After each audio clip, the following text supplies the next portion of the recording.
हाँ, जो ये झनकार आता है प्रभु जी, वो क्या चीज है? देखो आपका ये अभी सातवां आठवां फोन होगा। ऐसा नहीं फोन पे बोल सकते, वो फोन पर बोलने वाली बात नहीं है। ऐसा होता हाँ। तो मैं इसके पहले आपको बता देता ना। आप क्यों क्या चिंता कर रहे हो? मैं हूँ, परमात्मा कहीं भागने जा रहा है, मैं कहीं भाग जाना है, आप भी नहीं जा रहे हो। होने दो ना, जब आएगा ना मोबाइल, व्हाट्सएप आएगा ना, तब हाँ। सब बातें हो जाएगी। जब तक हमारा भाग्य नहीं बनता ना, तब तक ये चीजें हमसे दूर रहती है। और रहने दो, होने दो पूरा भाग्य, ऐसा मैं बोल रहा हूँ ना। हाँ। अभी बच्चा का जन्म हुआ है ना, क्या हम अपेक्षा करते हैं? चलना चाहिए, बोलना चाहिए, बड़ा होना चाहिए, होगा होगा सब होगा। लेकिन आपको ऐसा लग रहा है कि मैं फोन करूं, ये फोन पे बता देंगे, तो फोन पे बताने वाली बात ही नहीं है। वो बहुत बड़ी बात है, इसलिए तो वीडियो बनाए जाते हैं ना, बराबर हाँ। कि नहीं? अगर ऐसा होता तो फिर मैं बता देता ना, क्या है उसमें बताने की बात है। लेकिन बताने जैसी बात ही नहीं होती ना, वो बहुत बड़ा विषय है। तो जो आवाज होता है, हम्म, वो परमात्मा शब्द स्वरूप जो परमात्मा का झंकार है, वही आवाज है ना? देखो, एक हमारी आत्मा वाली आवाज होती है हाँ। अंदर में, बराबर। हाँ। और वो जो हाँ। होती है ना, वो अखंडित नहीं होती, निरंतर नहीं हाँ। होती। हाँ। जो ऐसी अखंडित नहीं होती, निरंतर नहीं होने वाली, वो आत्मा की आवाज होती है। और परमात्मा की जो आवाज होती है ना, वो स्वयं में चल के आती है हमारे पास। और वो जो रहती है ना, वो निरंतर रहती है, वो अखंडित रहती है। हम बोलते तो भी चालू रहती है वो, और हमको स्पष्ट सुनाई देती है। हम बोलते भी सुनाई देती है, खाना खाते भी समय से, 24 घंटे वो सामने चलती है, हम उसको सुन सकते हैं। जैसे अभी मैं बोल रहा हूँ, मेरी धुन चालू है, तो ये परमात्मा हाँ। की ओर वाली आई है। और जो हमारे अंदर वाली जो है ना, आत्मा वाली, हमारी निज स्वरूप उसको हाँ। हम कहते हैं, वो उसके लिए हाँ। हमें कष्ट लेने पड़ते हैं। यानी कहीं ध्यान के जगह, कोई शांत जगह जाना पड़ता है, या कान दबाने पड़ते हैं, आंख दबाने पड़ते हैं, या मन कहीं टिकाना पड़ता है, तब वो आत्मा वाली आवाज सुनाई देती है हमें। लेकिन हमें हाँ। क्या करना है? कहीं कान दबाने नहीं, आंख दबाने नहीं, पहले सहज में प्रैक्टिस करनी है। जो भी हमारी आत्मा वाली आवाज है ना, उसको सहज, बगैर कान बंद करके, बगैर आंख बंद करके सुनना।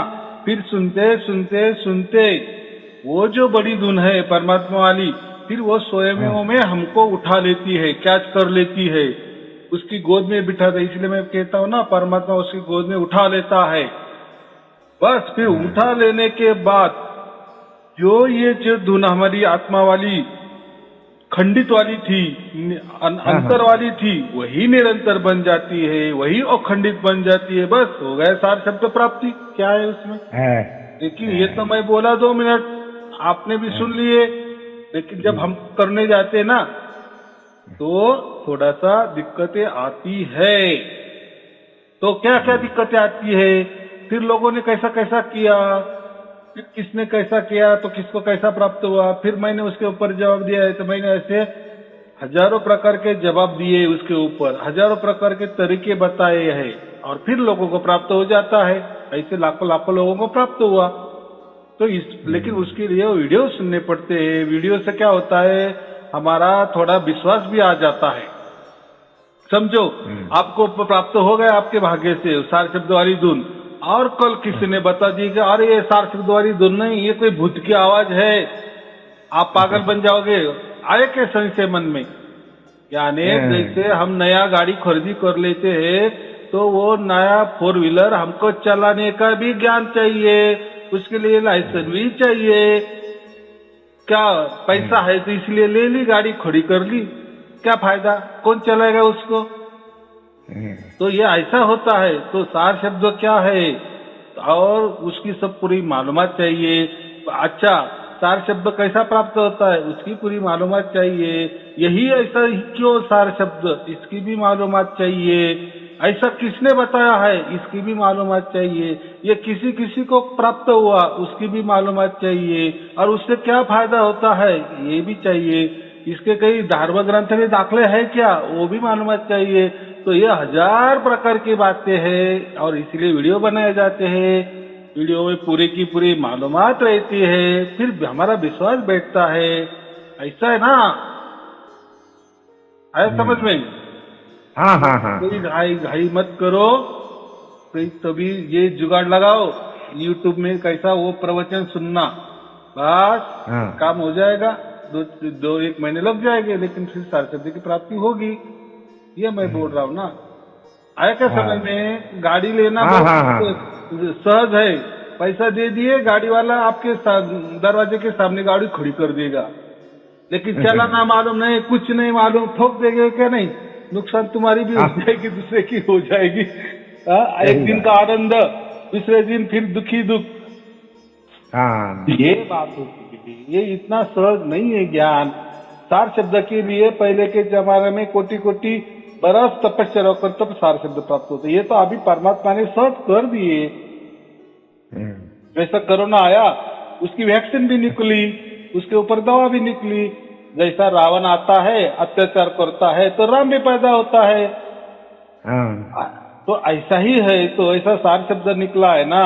तो अभी जैसा काल चल रहा है, घोर कलयुग चल रहा है, सब अत्याचारी अत्याचार चल रहा है, पाप ही पाप चल रहा है। तो फिर परमात्मा यही कहते हैं कि मेरे हंस कैसे बचेंगे? तो फिर कोई चिंता की बात नहीं, सबको हंस बनाना है तो फिर सार शब्द दे रहे हैं, बराबर। लोग सार शब्द की प्राप्ति कर रहे हैं और हंस बन रहे हैं। यानी जिते जी मोक्ष की प्राप्ति हो रही है घोर कलयुग में। देखो, फिर ये घोर कलयुग में तो लोगों के पास टाइम नहीं है, मंत्र जपने के पास भी टाइम नहीं है, किसी गुरु के पांव दबाने के भी टाइम नहीं है, कोई सत्संग सुनने का भी टाइम नहीं है। तो फिर इसीलिए परमात्मा क्या कहे कि सार शब्द प्राप्ति के लिए इसकी कोई आवश्यकता नहीं, गुरु की आवश्यकता नहीं, मंत्र की आवश्यकता नहीं, कोई ध्यान में नहीं बैठना, कोई आंख नहीं बंद करना, कोई कान नहीं बंद करना, या कुछ भी शरीर को तकलीफ ही देने, ना मन को तकलीफ देना, कुछ भी करना नहीं। क्योंकि सार शब्द ये उसकी ओर से प्राप्त होता है, वो स्वयं से हमको प्राप्त होता है, ना कि हमारी ओर से। आया करे अभी उल्टा ज्ञान।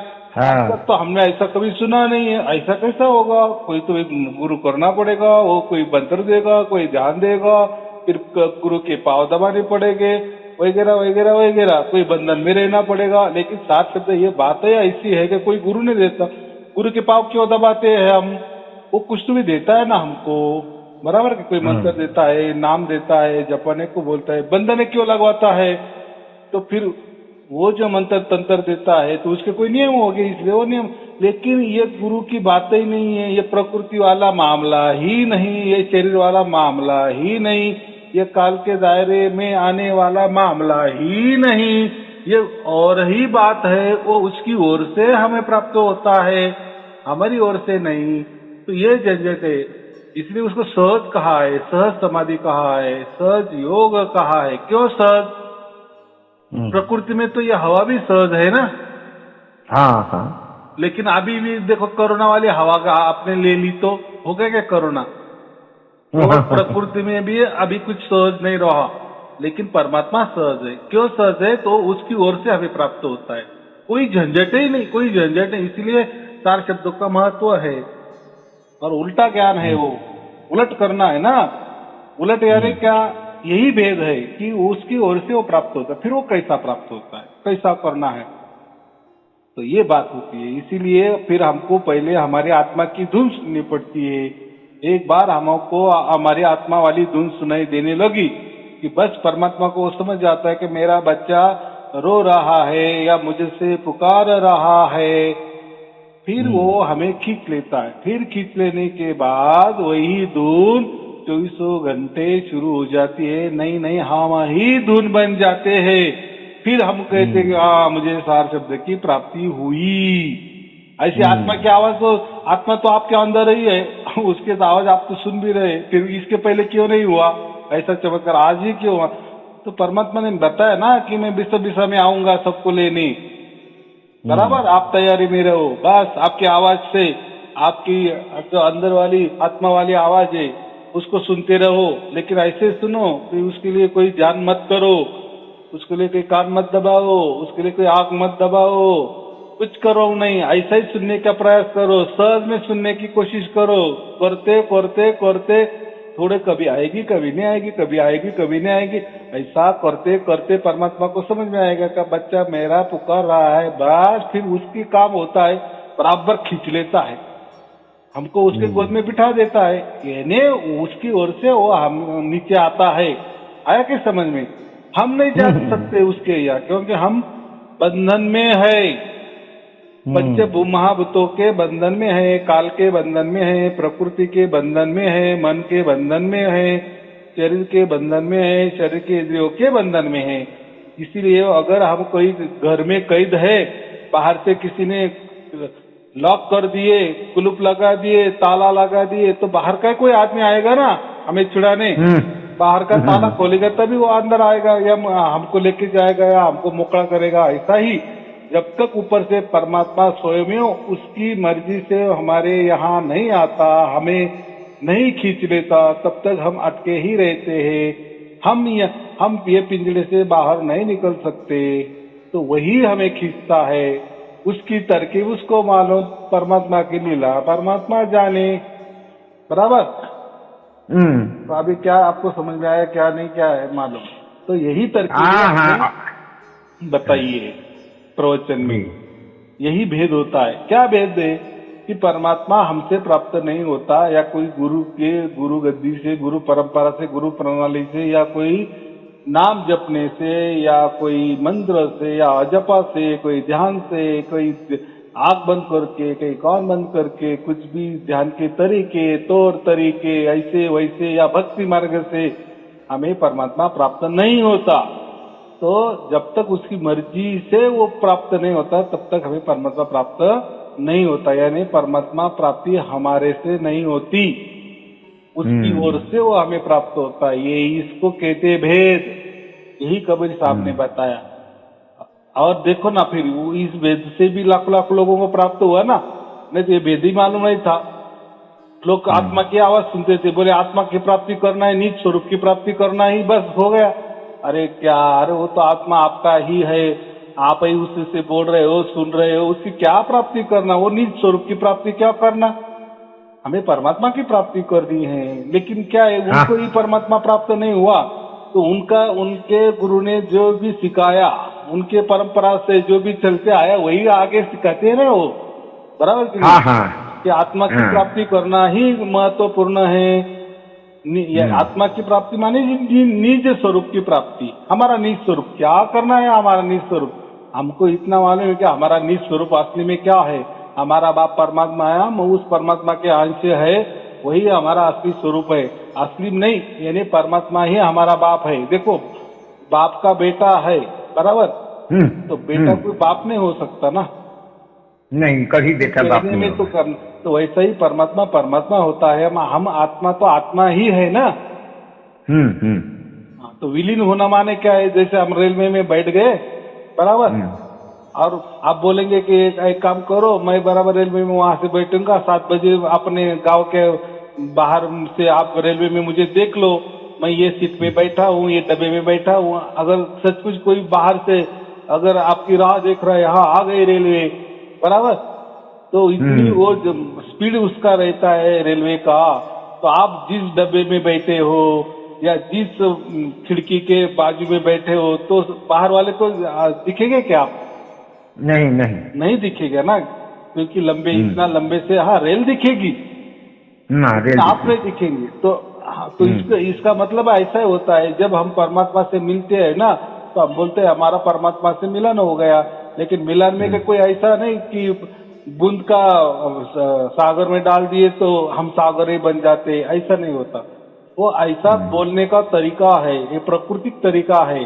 प्रकृति वाले शब्द हमें परमात्मा के बारे में हम बोलते हैं, और प्रकृति के तौर तरीके से परमात्मा नापने की कोशिश करते हैं, लेकिन वो सरासर गलत है। परमात्मा ये प्रकृति के मापदंड से नहीं मापा जाता, या प्रकृति में जो भी तौर तरीके है, नियम है, उससे परमात्मा हाथ नहीं आता, जब तक वो उसकी ओर से नहीं हमें उठा लेता तब तक, है समझ में? हाँ, ये बात होती है। जी तो चलो ठीक है, देखो किसी का भी व्हाट्सएप नंबर का ये करो, कोई तो भी जुगाड़ करो, व्हाट्सएप चालू करो, मैं लिंक भेज देता हूँ। मस्त पैकी सुनो, उसको भी सुनने के लिए दो एक महीने लग जाएंगे। बस हो गया परमात्मा प्राप्त। वो करता ही है, हमें बराबर उठाता ही है। ये तो लीला है घोर कलयुग में। वो तो लीला जानी है कि सचमुच में मेरा इतना भाग्य कि परमात्मा में उसकी ओर से आ रहा है, मुझे उठा ले रहा है, उसकी गोद में बिठा रहा है। क्या ये सचमुच में संभव है? ये घोर कलयुग में जो साईं अरुण जी बताते हैं, क्या कोई झूठ मूठ बातें हैं? तो ये बात असल में सच्ची है या झूठ है, उसके लिए तो आपको सुनने पड़ेंगे ना कि वीडियो। जब वो आपको साथ चमत्कार गुजरेगा, उसके साक्षी आप ही होगे। वही परमात्मा 24 घंटे आपके साथ में रहेगा। फिर आप मानोगे ना, अरे बाप रे, तो कैसा चमत्कार हो गया। सचमुच में परमात्मा में 24 घंटे मेरे साथ खेल रहा है, मैं उसके अंग संग खेल रहा हूँ। है कोई तो भी चमत्कार। कबीर जी ने बराबर बोले थे कि ये राज मैं खुला कर दूंगा, सबको प्राप्त होऊंगा, बराबर परमात्मा हमें प्राप्त हुए। ये बात होती है। चलो ठीक है, शुभ आशीर्वाद। साहब सत साहिब जी, सत साहिब।